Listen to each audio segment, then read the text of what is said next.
Palazzo salwar cutting, যে palazzo salwar হবে এটা দিয়ে। দেখেন এখানে আমি কিন্তু কাপড়টা ডাবল করে ভাঁজ করে নিয়েছি। এই যে এটা হচ্ছে, এটা একটা একটা পার্ট, এখানেও একটা পার্ট, দেখতে পারলেন। এই যে এখন আমি আপনাদেরকে সালোয়ারটা কাটিং করে দেখাবো। এটা একদম খুবই সহজ কাজ, এটা আপনারা সহজে এই কাজটা করতে পারবেন।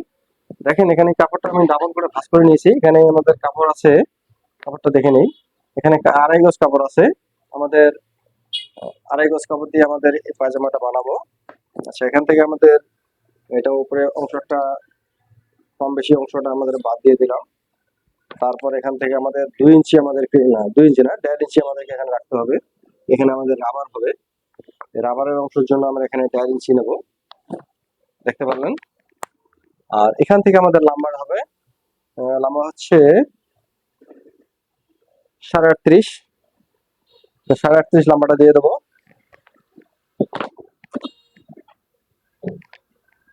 38 লম্বা দিলাম।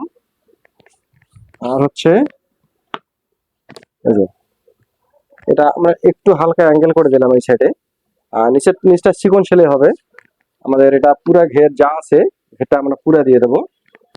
আর এখান থেকে আমাদের হাইটা হচ্ছে 16 ইঞ্চি। হাইটা হবে আমাদের 16 ইঞ্চি। এই 16 ইঞ্চি এখানে দিয়ে দিলাম, দেখতে পারলেন। এখানে আমাদের কিন্তু একটা কল্লি হবে, দেখতে পাচ্ছেন। এখান থেকে আমাদের একটা কল্লি দিয়ে দেবো। দেখা যায় এখান থেকে আমাদের 6-7 ইঞ্চির মতো একটা কল্লি হবে। এই দেখেন এখান থেকে আমাদের একটা কল্লি হবে এখানে জয়েন্ট। আপনাদেরকে এটা জয়েন্টটা দেখালাম আর কি। এখান থেকে আমাদের এই যে হালকা একটু এখানে শেপ দিয়ে দেবো। এখানে দেখেন এই যে এখানে এভাবে একটা হালকা শেপ দেবো, স্কেলটা এভাবে ধরবো। তারপর এখান থেকে আমাদের এই যে একটা হালকা শেপ দিয়ে নেবো, এই দেখতে পারলেন। এই যে এটা হচ্ছে প্লাজো সালোয়ার। তা এই কাজটাও আপনারা খুব সহজে দেখতে পারলেন। এখন আমি কেটে ফেলি। এই যে এখান থেকে আমাদের একটা কল্লি নেবো একটা। এই কাপড়টা দিয়ে একটা আমার কল্লি দিয়ে দেবো জায়গায়। দেখেন এটা কিন্তু মোটা মানুষ, এই মোটা মানুষের ক্ষেত্রে কিন্তু আমাদের কল্লিটা দেওয়াটা খুবই মানে ভালো হয়। দেখেন এখান থেকে আমি একটু এই জিনিস থেকে একটু হালকা শেপ দিয়ে দিলাম। এই যে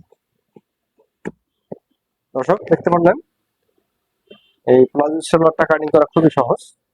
আচ্ছা, এখান থেকে এখন আপনারা দেখেন কাপড়টা এখানেই আপনাদেরকে হাতে রেখেই আপনাদেরকে দেখাচ্ছি। এই দেখেন এখানে কাপড়টা নিয়ে নিলাম এভাবে।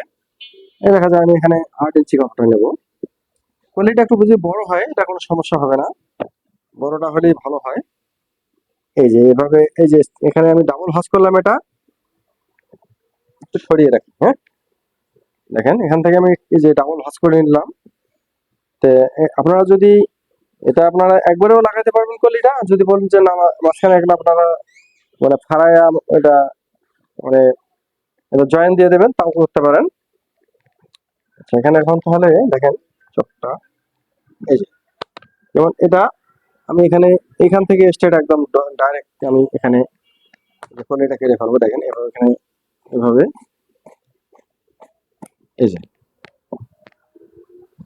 দর্শক, এই যে হয়ে গেছে আমাদের কলিটা কাটিং। আপনারা কলিটা এভাবে আপনারা মানে কাটিং করার পরে আপনারা এখানে দিয়ে দেবেন। দেখেন এখান থেকে এই যে এখান থেকে জয়েন হবে। এখন এই সেটটা কিন্তু আমাদের কিন্তু একদম মানে জয়েন ছাড়াও আমরা এখানে সেলাইতে পারি। আর যদি মনে করেন যে আপনি কেটে নিতে পারেন, যাতে কেটে আপনারা জয়েন্টটা তখন এদিক দিয়ে সেলাই দিতে হবে। কিন্তু যেভাবে রাখছি এখন কিন্তু এখানে কোনো সেলাইয়ের প্রয়োজন নেই, শুধু এখানে কলিটা এখানে আমাদের সেট করলেই হয়ে যাবে, দেখতে পারলেন। এই যে আমাদের কিন্তু হাইয়ের মাপটা কিন্তু এখান থেকে দিতে হবে। এই যে 16 ইঞ্চি আমাদের হাইয়ের মাপটা এসে গেছে। তো দর্শক, তাহলে ভিডিওটা আজকের মতো এখানে শেষ করলাম। আরো কোনো নতুন ভিডিও নিয়ে হাজির হবো। সে পর্যন্ত সুস্থ থাকবেন, ভালো থাকবেন। আর চ্যানেলটা অবশ্যই আপনাদের চ্যানেলটার সাথেই থাকবেন, যেন এরকম নতুন নতুন ভিডিও আপনারা পেতে পারেন এবং দর্শকদের মাঝেও একটু ছড়িয়ে দেবেন যেন তারাও উপকৃত হয়। ধন্যবাদ।